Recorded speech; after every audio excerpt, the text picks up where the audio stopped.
Hello and welcome back. I'm Francis88 and we're going to continue our Austria campaign of Victoria 2 and try and form Super Germany and conquer the world. Now I know it's been quite a while since the last set of videos was uploaded and I've been having some internet troubles. Mainly the speed of my upload was making it ridiculously long to upload per video, so I've made a couple of changes and the video should come out hopefully daily from now on. There might be a few misses here and there, but that's the plan. So before any more ado, let's get the game going. So where we left off, we were trying to keep Denmark on our side and keep Prussia and France and Russia and the other great powers from trying to steal our cause, and we were using our national influences to promote clergyman growth. So we just had clergy in Lombardia get to 2%, which is optimum, in an effort to increase our research. We're also building railroads and factories, trying to industrialize Austria, because at the start of the game you start off as a very much pre-industrial nation. So yeah, that's what's happening. So sort by population, we just did Lombardia. Clergymen 1.6%, let's do that. Clergy in Venetia. Ventia, I suppose. Chimney sweeps. A young boy arose from the inside of a chimney and gently sat down on the roof. His face and clothes were blackened by the soot from the chimney and showed that this was not the first chimney he had swept this day. Tired, he climbed down the roof and trotted off after receiving a penny from the house matron. The hard work that the city's young chimney sweepers perform has outraged many, and a committee has been formed to tackle the rough working conditions. Well, we should consider legislation to end this, or hard work is the foundation of a good moral character. So the poor get militancy, or 40% of the poor, 40% of all pops want a 40% working day. I'm not a fan of reforms, so let's go. Hard work is the foundation of a good moral character. Those 7-year-old kids with their chimney sweeping can take their little brothers along to work. There we go. Damn. Get a bit of militancy for that, but there's only one province. It'll be fine. We have been trying to develop our military by having high military spending, which promotes conversion to soldier pops and officer pops, which is quite useful in the future when we'll go to war with France to take back Alsace-Lorraine, and then when we go to war with Prussia to reduce them to a secondary power so that we can bring them into our sphere and create Super Germany. So I think I might create a couple of one infantry regiment, and we'll create maybe some artillery. So let's get rid of this first. Have a quick look here to make sure no one's stealing any of our guys. Opinion of Prussia.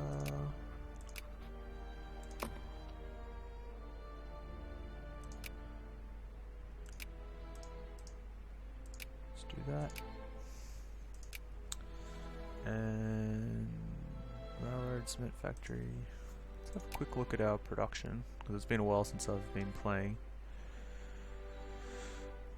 Building cement factories. We're not necessarily making any money out of it.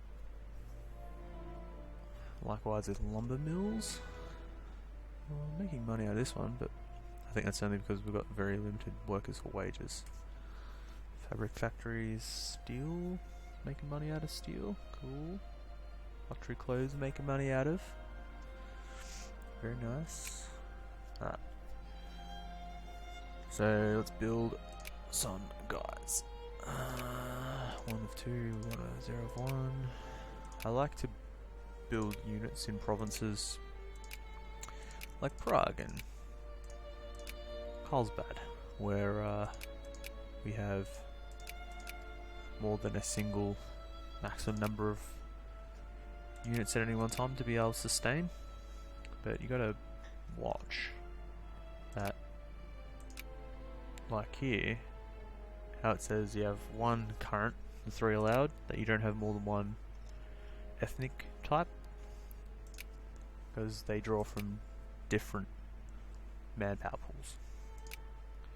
So you have a look here in Prague, we've got all Czech, which is good. So let's build an infantry and 2 artillery. And I think for now that's probably fine. Let's just check while we're here that none of our provinces have a 1 and a 0.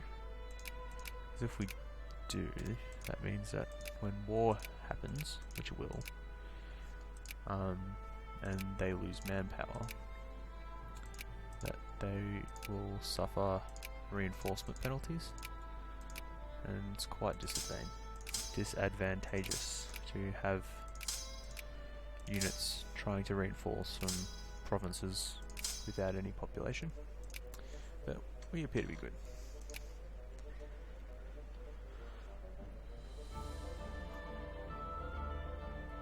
Let's see, Baden is here. Let's build railroads in Baden, make them like us. Ooh, we can build railroads in Württemberg, make them like us too. There we go. They must have had policy changes, because I seem to recall that we couldn't have foreign investment in Württemberg.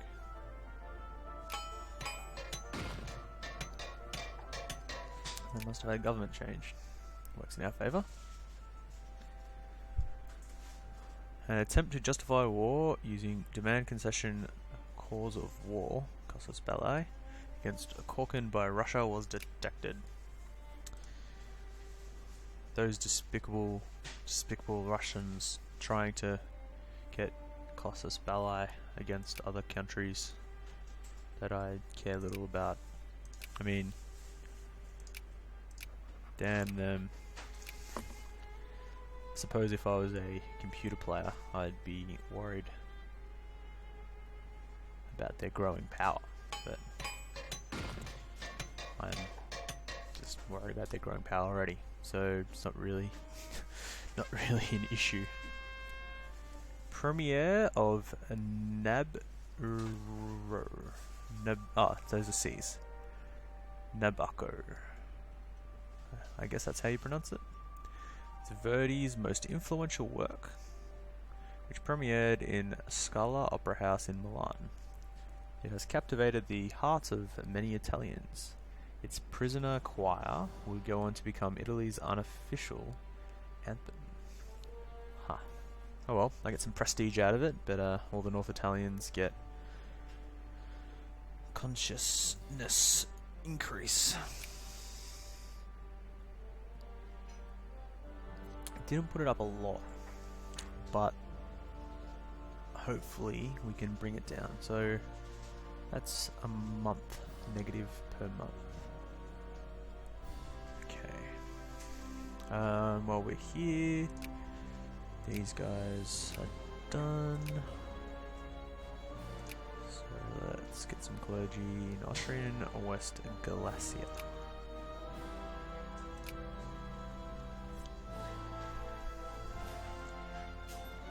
Central Hungary, then Venetia, go Moravia, Croatia, Western Siebenbürgen,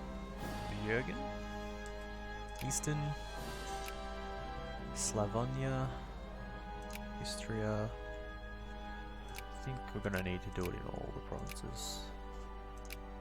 Oof. Slovenia, very low population of clergy. They don't like the church there, apparently. Oh well, it's good. We've got population growth in most of the provinces, especially the big ones. Got over 1 million people in Bohemia now. We need more population. Better watch the Russians in Krakow and Prussia.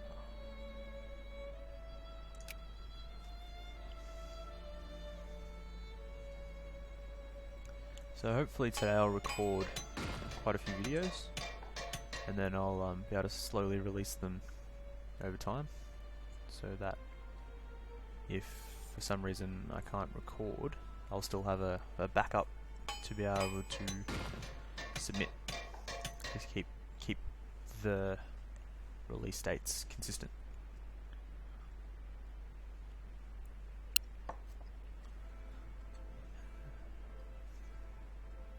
I've been playing around with different video encoding as well, so if you feel you don't like the changes, let me know, or if you approve, let me know, and any comments are good, and like always I'll try and read all of them and respond to them. And special thanks to the guy that said he wanted more, so it spurred me on to create some more, which is good. I love playing this game, so always happy to play more of it, and yeah, always happy to record more. It's always fun. So it's kind of just a waiting game at the moment. I don't want to really pump the speed too much just yet. Here we go.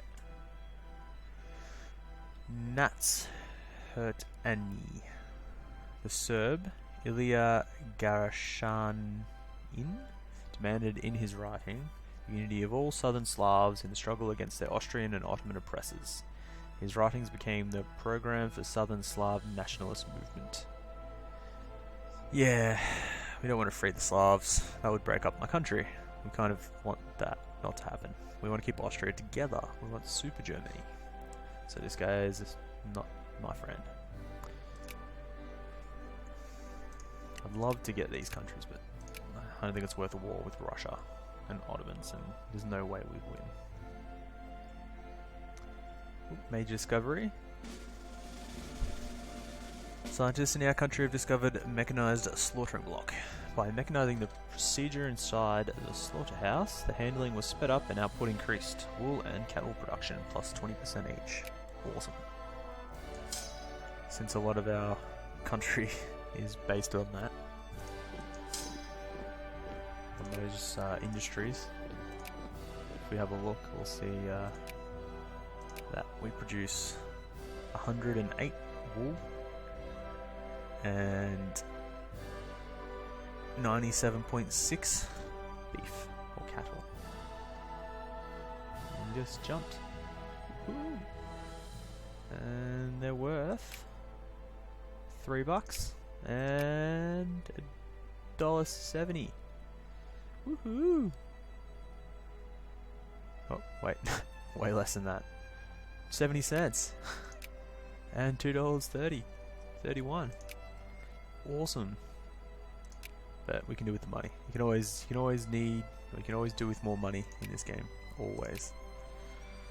So also you can always keep Russia happy. Russia is not our friend, but if we appease the beast, perhaps they won't destroy us. So let's ban the Prussian embassy.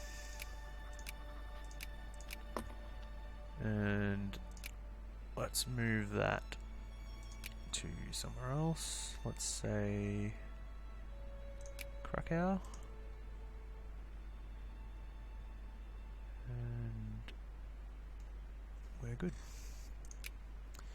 So the investment mechanics in this game I find really interesting. How it ties in with the sphere of influence. So when a country's in your sphere, everyone's building military.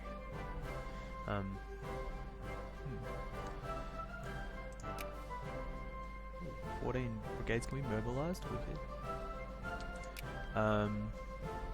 When you bring a country into your sphere, you get a boost to influence with that country. So it's much easier to influence a country that's already in your sphere. And then a good way to protect that country once it's in your sphere is to spend a lot of money in the country. Because you get a bonus depending on how much you've spent in the country to your influence again. So once you've got a country in your sphere and you're spending money within the country to upgrade the railroads and factories, which can help you in the end anyway, especially if you're trying to create Super Germany by spending within what will hopefully become our territory, you can maintain your sphere because other AI will be less inclined to fight you because their influence will be quite a bit lower than yours. So if you keep an eye on your sphere countries down here in the influence side bit, and move your total influence around, I've found, other people might do this differently, I've found that you can scare off or disenchant the AI from continuing to influence if you put your full amount there, because they know they can never get ahead of you, and there's a slight delay in the AI where you can, or where they will pull out and then take a couple of days again to go back in. So you can, in the same day, put in, wait 2 days, they'll drop off, pull out, and then you get a couple of days grace on them, so you can do it to another AI or the same AI in a different country that they're trying to influence, and you can maintain the advantage by continually monitoring it and micromanaging your influence, which it's sometimes you forget, and it can have drastic consequences, but generally you can maintain better influence and retain the structure of your sphered nations quite easily over the AI, and you have quite an advantage. Now, I'm not sure what the symbol is. I've never seen that symbol. If anyone knows what that symbol is, the annulus with the rotating cannon in the center of it, and they're both rotating opposite to each other, put it in the comments, because I don't know, what does that mean? Something? Is it happening over Paris as well? I don't know. Is it happening over any other countries' units? Is it happening over my units? No. Interesting. Alright, well, thanks for watching, and hopefully I'll see you again very soon. Remember to like and favourite, and again, thanks for watching. It's Francis88, trying to create Super Germany with Austria. Bye.